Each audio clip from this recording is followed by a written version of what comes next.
For today's eye makeup look, we're going to be using this Wet n Wild palette called the Night Squad. The first shade we're going to start off with is the transition shade. We're going to be using a blending brush and we're going to sweep this into the crease of the eye and also onto the lid.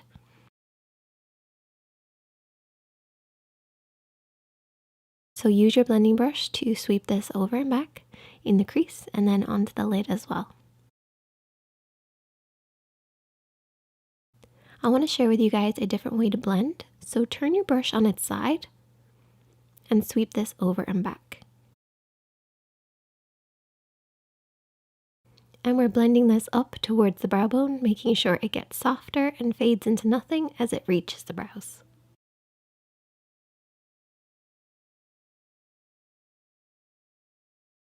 Taking the crease shade or the glittery black, we're going to be using that same blending brush and we're going to apply this along the lash line on the outer edge of the eye.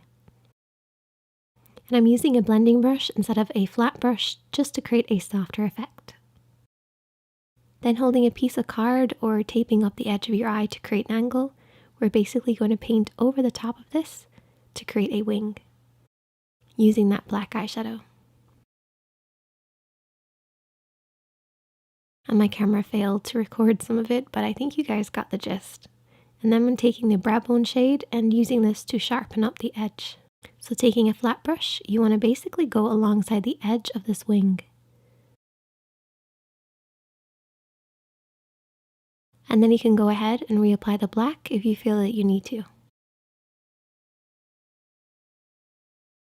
A little trick is to apply your lashes halfway through this look. That will give you a guideline on whether your wing is too wide, too big, too long, and then you can adjust it after that. I'm pretty happy with the way that it looked, so I went ahead and applied the silver tone with a flat brush just to the inner corner of the eye. And there you go, a super easy look. Give it a try, and you compare this sort of style with lots of different other types of eyeshadows. But it's a fun little way to use black and silver. I hope you guys enjoyed it. If you did, give it a thumbs up, and I'll see you guys in the next one.